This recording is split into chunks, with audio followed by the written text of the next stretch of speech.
le jeudi, c'est avec Mustapha Abdrahman Zangouma. Le président Bazoum étonne malgré l'absence de toute opposition qui le gênerait dans la mise en œuvre. La page des sports à présent, comme chaque vendredi, avec Abdelaziz Mamadou. La Ligue régionale de football de Niamey connaît son représentant pour le carré d'as en vue de la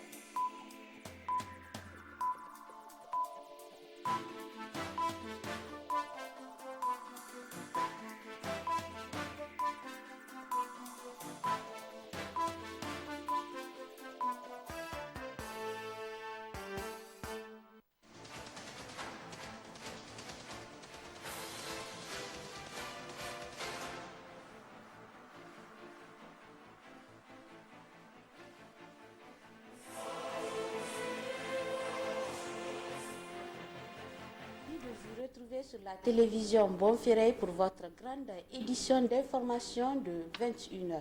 La haute autorité de lutte contre la corruption et les infractions assimilées Halcia se prépare pour la journée internationale de sensibilisation contre la corruption à l'égard de tous les acteurs. Ce mercredi matin, le président de la Halcia s'est exprimé sur la journée internationale prévue ce 9 décembre 2022 et les activités programmées par son institution à cette occasion. Le point avec Abdelaziz Mahamadou et Ibrahim Ide. L'Organisation des Nations Unies a adopté en 2003 la Convention dite de Mérida contre la corruption. Il s'agissait en cette date de constater que la corruption est devenue un fléau mondial qui gangrène le développement économique de tous les États. L'ONU a convenu de la création des organes de contrôle et de lutte contre la corruption afin de se mettre en réseau pour mieux contenir les dimensions destructrices de la corruption dans le monde. Au Niger, la Halcia est à pied d'œuvre pour célébrer la journée internationale ce 9 décembre. La haute autorité de lutte contre la corruption et les infractions assimilées se joint à la communauté internationale pour commémorer cette journée le 9 décembre 2022. Et le thème qui a été choisi cette année, c'est « Unissons le monde contre la corruption ». Il s'agit d'un appel à tous les acteurs qui interviennent dans le cadre de la lutte contre la corruption pour mutualiser les efforts afin de contrer la pandémie de la corruption. C'est pourquoi les États, les responsables gouvernementaux, les fonctionnaires, les magistrats, la société civile, les universitaires, le public, les jeunes ont tous un rôle à jouer pour unir le monde contre la corruption. À cette occasion, la haute autorité de lutte contre la corruption et les infractions assimilées a prévu une série d'activités en marge de la journée internationale de sensibilisation à l'égard de tous les acteurs. Le 9 décembre, il y a une cérémonie officielle des activités qui sera parrainée, comme l'année dernière, par son Excellence, Monsieur le Premier ministre chef du gouvernement, au cours de laquelle il sera présenté le bilan des activités réalisées au cours de l'année. Plusieurs conférences, débats sont déjà programmés pour le mardi 13 décembre 2022, et conférences qui seront animées respectivement par la Direction générale des douanes sur le thème audit et contrôle des services douaniers, facteur de mobilisation des ressources internes. Le mercredi 14 décembre 2022, la Direction générale des impôts va également animer un débat sur l'audit et contrôle des services fiscaux, facteur de mobilisation de ressources internes. Ce 6 décembre déjà, un débat axé sur le bilan et les perspectives de lutte contre la corruption au Niger ayant regroupé acteurs de la société civile, procureur de la République, Transparency International section du Niger et la Halcia a été organisé. Cette journée sera aussi une opportunité pour la Halcia de faire le bilan des activités menées au cours de l'année 2022. Promotion du civisme fiscal, état de lieu des stratégies et des actions de promotion du civisme fiscal.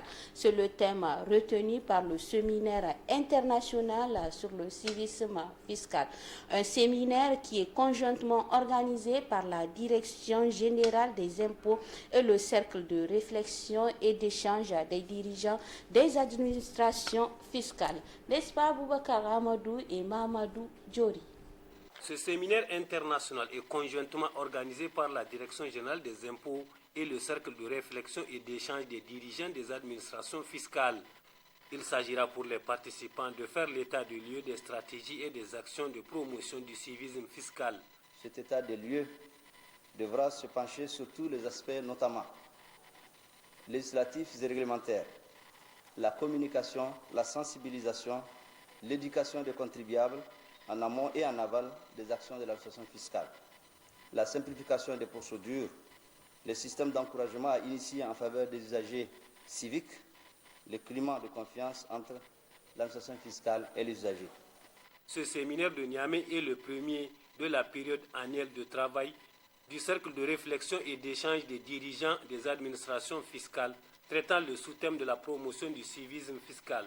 Une belle illustration pour le CREDAF qui est destiné à être un lieu d'échange et de rencontre entre ses membres. Le CREDAF est engagé depuis plusieurs années dans une stratégie visant à offrir à ses membres un thème de travail pluriannuel découpé en sous-thèmes annuels. Le sujet pour la période triennale actuelle, qui court jusqu'à la prochaine conférence annuelle de juin 2023, qui se tiendra en Guinée-Conakry, est l'élargissement de l'assiette fiscale.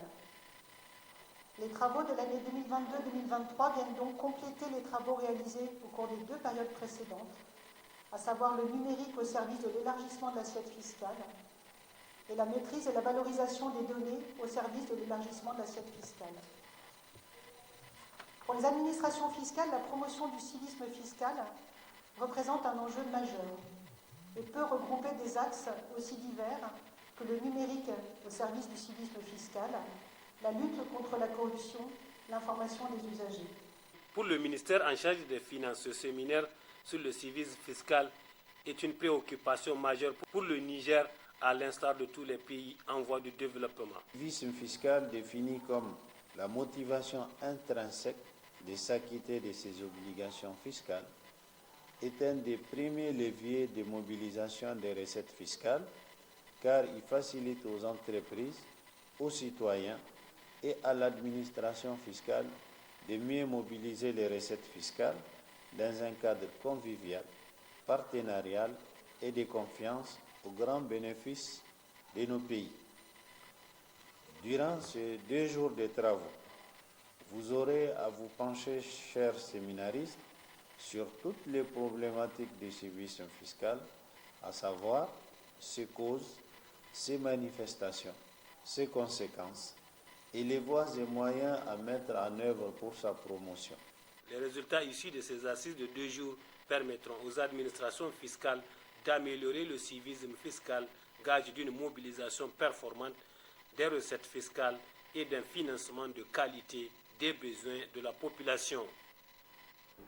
Le directeur de la statistique du ministère de l'élevage a procédé ce matin à l'ouverture de l'atelier de concertation et de production de connaissances au sein de l'écosystème numérique. Retrouvons Suleiman Ousmane et Rabi Labo pour le point. Les acteurs de l'écosystème numérique sont en atelier pour mutualiser leurs efforts et connaissances à travers la présente rencontre de concertation et de production de connaissances au sein de l'écosystème numérique, en vue d'alimenter le dialogue politique sur l'importance des infrastructures digitales dans les zones agro-pastorales du Niger. L'occasion pour les initiateurs de réaffirmer leur entier engagement à accompagner le Niger dans la mise en œuvre de ce projet. Cet atelier de 2 jours est une illustration du fait que nous croyons à mettre en œuvre, coordonner, contribuer à des partenariats inclusifs pour un développement durable. Je voudrais reformuler l'engagement des SNB au Niger à continuer à appuyer cette activité. a appuyé l'engagement du gouvernement nigérien à renforcer l'écosystème numérique. Pour sa part, le représentant du ministre en charge de l'élevage s'est longuement penché sur l'importance du projet et le processus de sa mise en œuvre au Niger. C'est le lieu ici pour moi de présenter au nom des autorités nigériennes tous nos remerciements et notre profonde reconnaissance au Royaume et à la SNV pour le soutien multiforme qu'elle ne cesse d'apporter à notre pays dans la lutte contre l'insécurité alimentaire et l'amélioration des conditions de vie de nos populations. La SNV, avec le soutien du ministère de l'Élevage et les autres partenaires, met en œuvre au Niger le projet Innovation digitale pour les agro-pasteurs du Niger, IDAN. Ce projet est orienté sur une approche centrée sur le marché et soutient l'expansion d'une plateforme numérique intégrée qui fournit un service adapté aux petits exploitants. Au cours de cet atelier qui va durer 2 jours, les différents acteurs seront entretenus par des experts en la matière sur la question de l'écosystème numérique afin de relever les défis et maîtriser toutes les techniques autour du projet Innovation digitale pour les agro-pasteurs du Niger. Autre aspect de ce journal, la célébration ce matin au Palais des Congrès de Niamey de la journée nationale du relais communautaire parrainée par la Fondation Nour de la première dame du Niger. Retrouvons une fois de plus Suleiman Ousmane et Rabiou Labou. Levier important de développement local en matière de santé et de bien-être, les relais communautaires constituent des passerelles d'une part entre les partenaires, les services techniques de l'État et d'autre part les communautés bénéficiaires. Le choix de la thématique de cette année n'est pas fortuit selon le ministre en charge de l'aménagement du territoire et du développement communautaire.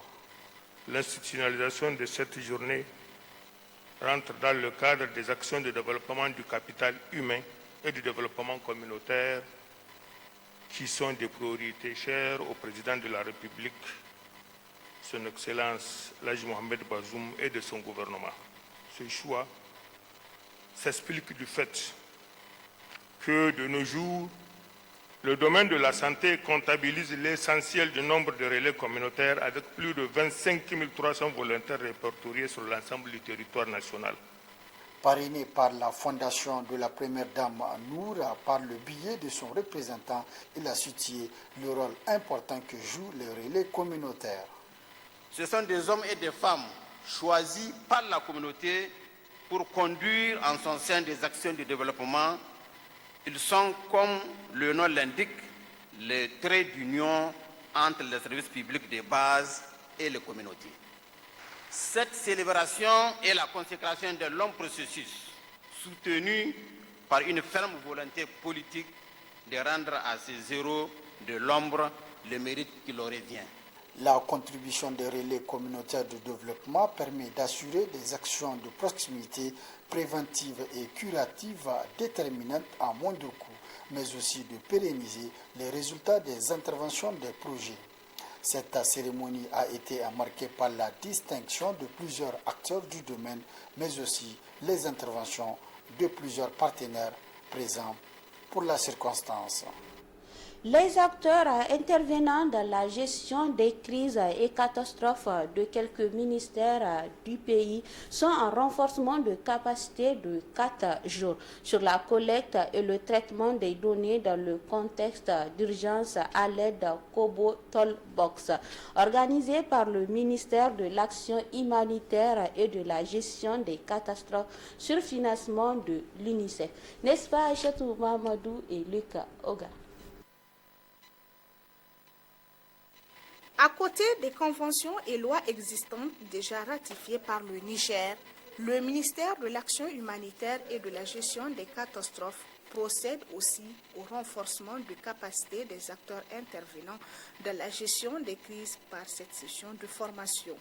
Il s'agit d'outiller les participants sur la collecte et le traitement des données dans le contexte d'urgence à l'aide des logiciels, suivi d'une autre session de formation sur les thématiques liées à l'action humanitaire. La collecte et le traitement des données pour évaluer les conséquences de ces crises et catastrophes est une activité non moins importante car elle détermine le degré de vulnérabilité pour une réponse adéquate. Vous serez également briefé sur le fonctionnement du logiciel Kobo Toolbox pour une évaluation de qualité. L'objectif majeur des présentes assises est non seulement de renforcer vos capacités sur les thématiques liées à l'action humanitaire, mais aussi de renforcer vos capacités techniques sur les outils de collecte et traitement des données pour un partage profitable à tous ceux qui interviennent dans l'urgence et le secours humanitaire.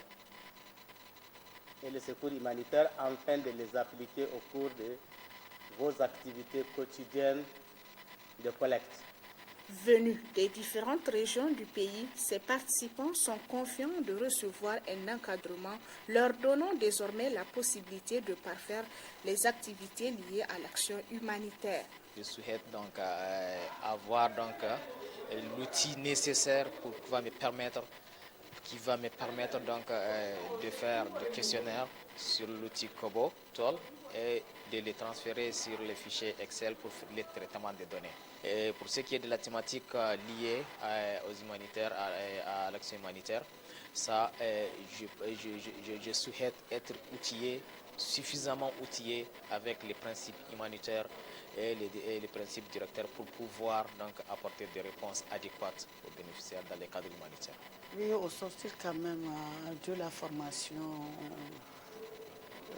nous serons sans nul doute édifiés sur les thématiques liées à l'action humanitaire, comme l'indique quand même la formation, et puis nous serons outillés sans nul doute sur les outils de collecte. C'est le traitement de données par Kobo. Sur financement du Fonds des Nations Unies pour l'enfance UNICEF, les participants à cet atelier de formation seront familiarisés aux outils de collecte et de traitement des données, une façon pour le ministère de l'Action humanitaire et de la gestion des catastrophes d'accomplir ses missions, notamment celle de renforcer la résilience des populations face aux risques de catastrophes par la possession des données fiables. Les questions de l'irrigation et de la dégradation des terres irriguées sont au centre de la semaine scientifique, culturelle et sportive des étudiants de la faculté d'agronomie.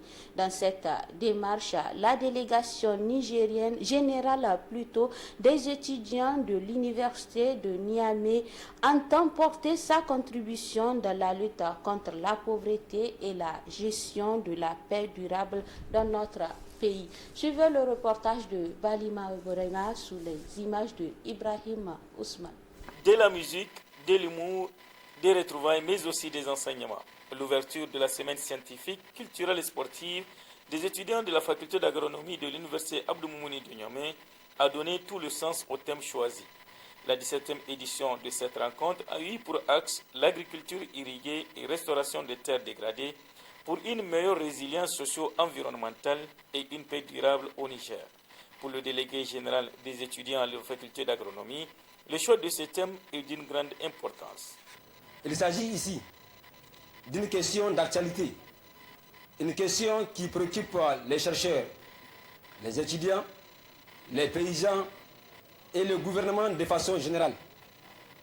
En effet, il est important de rappeler avant tout propos que le Niger est un pays sahélien, un pays en voie de développement, un pays où l'activité économique repose principalement sur l'agriculture et surtout l'agriculture pluviale fait face à une série de contraintes qui ralentissent son développement. Selon le programme alimentaire mondial PAM, le Niger perd chaque année en moyenne 100 000 hectares de terre et les jeunes et les femmes sont les plus touchés, reconnaît pour sa part la représentante du groupement Partners for Initiative Niger et AgriFocus. C'est pourquoi elle salue son partenariat avec la faculté d'agronomie. Les activités de la faculté d'agronomie nous intéressent à plus d'un titre, pour plusieurs raisons. La faculté d'agronomie est la pépinière du cadre de développement rural et par ricochet du Niger. Elle est la cheville ouvrière de formation dans plusieurs secteurs de l'entrepreneuriat, notamment l'agriculture. Elle est le cadre idéal de recherche, de promotion et de vulgarisation des technologies agroalimentaires sur toutes les chaînes de valeur. Selon elle, il urge de faciliter le travail sur le terrain. Les missions du groupement AgriFocus Partners for Innovation sont d'œuvrer pour la promotion de l'entrepreneuriat agricole pour une sécurité alimentaire et nutritionnelle durable. Or, il n'y en aura pas de sécurité alimentaire sans la disponibilité, l'accessibilité, la stabilité et la valorisation des produits sur nos marchés, dont seule la conjugaison des efforts de la recherche des entrepreneurs sur toute la chaîne pourrait arriver à résoudre ce problème. En ouvrant la semaine scientifique, culturelle et sportive de l'étudiant à la faculté d'agronomie, le doyen de cette faculté a rappelé les actions de sa faculté dans le domaine de l'irrigation. L'agriculture irriguée, comme vous le savez, c'est une agriculture qui devait être prépondérante pour le Niger, parce qu'aujourd'hui, parmi toutes les terres qui sont emblavées au pays, 3% seulement des terres sont irriguées. Donc vous voyez le comble. Donc c'est vraiment important que l'agriculture irriguée soit une thématique envergure au pays. D'autres questions telles que le fonctionnement de la faculté, les infrastructures ont été également abordées au cours des différentes interventions. Cérémonie de remise des attestations à 92 jeunes issus des formations politiques de la place par Alternative Espace Citoyen en collaboration avec ses partenaires. Le point avec Sidikou Harouna et Siraja Maman. Ils sont 92 jeunes issus des formations politiques de la place à recevoir leur attestation des mains des autorités présentes à cette cérémonie et de Alternative Espace Citoyen, initiatrice de cette activité, avec le soutien de ses partenaires financiers qui sont la coopération suisse et l'Institut néerlandais de la démocratie multipartite. Partenaires financiers qui, dans leur discours à l'occasion, ont tour à tour loué les valeurs de la démocratie avant d'encourager les jeunes à faire sienne ces dites valeurs. L'Institut néerlandais pour la démocratie multipartite est heureuse de contribuer à outiller les jeunes afin qu'ils mènent leur combat politique sur des bases et des valeurs qui sous-tendent la démocratie. La promotion de la démocratie, qui est la mission fondamentale du NIMD, toutes couleurs politiques confondues que vous êtes, vous avez non seulement appris des capacités ici, des savoir-faire et des connaissances, mais aussi vous avez appris à vous respecter, à vous apprécier, à voir que malgré les différences, vous êtes tous du Niger et vous êtes animés par un objectif, c'est faire vivre la démocratie au Niger, ensemble. Prenant la parole à son tour, le secrétaire général de Alternative Espace Citoyen, c'est lui, apaisanti. C'est les raisons qui ont conduit à cette formation. Nous assistons véritablement à un recul de la démocratie et à une montée des périls tendant à remettre en cause, en tout cas, la démocratie dans cet espace-là. Et nous pensons que nous avons un grand défi à relever, à savoir de relever le niveau de culture politique des jeunes pour que, justement, ils restent toujours attachés aux valeurs de la démocratie qui sont menacées et éviter le retour en arrière. En ouvrant les travaux de cette cérémonie de remise d'attestation, le représentant du ministère de l'Intérieur et de la décentralisation a vivement salué l'initiative en ce qu'elle contribue à la formation du personnel politique, toute chose qui soutient le ministère. Votre initiative a le mérite de pallier à l'insuffisance, voire l'absence de formation de leurs membres par les partis politiques, et cela en violation de l'article 2, alinéa 2 de l'ordonnance 2010-84, 17 décembre 2010, portant charte des partis politiques qui dispose, parlant des partis politiques bien sûr, ils ont l'obligation d'assurer la formation, la sensibilisation de leurs membres et de contribuer à la formation de l'opinion en vue de la préservation et de la consolidation de l'unité nationale. Alternative Espace Citoyen n'est pas à sa première édition. Plusieurs dizaines de jeunes des partis politiques et de la société civile ont vu leur capacité renforcée auparavant par la structure qui n'entend pas s'arrêter en si bon chemin. Poursuite de la foire nationale des personnes handicapées à quelques heures de la fin de cette foire, l'ambiance est toujours timide, pas d'engouement. N'est-ce pas Suleiman Ousmane et Rabiou Labou? Au 5e et avant-dernier jour de la foire nationale des personnes handicapées, il n'y a toujours pas d'engouement autour de cette foire. L'ambiance est timide, seuls quelques clients viennent visiter et acheter les produits fabriqués par les personnes handicapées. Venir pour jeter un coup d'œil pour voir ce que les gens ils ont amené. J'ai un peu profité d'acheter quelques produits, quelques-uns. Ouais, bon, ça va quand même, ils ont de belles choses à voir, quand même ça va, mais ce que je trouve, il n'y a pas trop d'ambiance. Mais je sais vraiment, ils ont de bons produits, bonne qualité, vraiment, les produits durables. C'est de l'art qu'ils ont fait en main, c'est très intéressant et puis c'est très joli à voir. J'ai été surpris que d'abord j'ai visité les stands, j'ai vu que voilà, les personnes handicapées, nous les images qu'on a des personnes handicapées, c'est ces gens-là, qui sont dans nos rues. J'ai été surpris de voir que ces gens-là sont à l'œuvre de plusieurs produits qu'on voit en réalité dans nos maisons, à l'occurrence les chaises. Moi j'ai payé du miel. Mais quand même, il y a assez de produits que j'ai découverts ici. En dehors même du miel, j'ai pu payer des chaussures en cuir à 3 000 francs. J'imagine que si c'est ailleurs, ça va dépasser ça. Voilà, donc en dehors de ça également, j'ai fait le bracelet que vous voyez avec ma main. Donc c'est une personne sourde qui le fait. Voilà, donc voilà, pour dire que voilà, je suis toujours surpris sur les prix et sur également les produits exposés. Selon les organisateurs de la foire, le bilan de cette édition n'a pas été à l'atteinte des initiateurs. Je vois que vraiment la population de la région de Niamey n'a pas vraiment visité les stands des personnes handicapées du Niger. Pourquoi je dis du Niger? Vous voyez, il y a toutes les régions du Niger ici. On a souhaité que la population de Niamey vienne soutenir leurs frères et sœurs handicapés, mais ce n'est pas le cas. La commission sociale de l'Assemblée nationale, qui avait fait un déplacement hier dans la journée, sont venus visiter les stands. L'édition 2022 de la foire inclusive des personnes handicapées a été une occasion pour les acteurs de montrer leur savoir-faire et leur potentialité, mais aussi de lutter contre la mendicité et la pauvreté. La clôture de cette foire est prévue ce jeudi 8 décembre 2022 dans l'après-midi.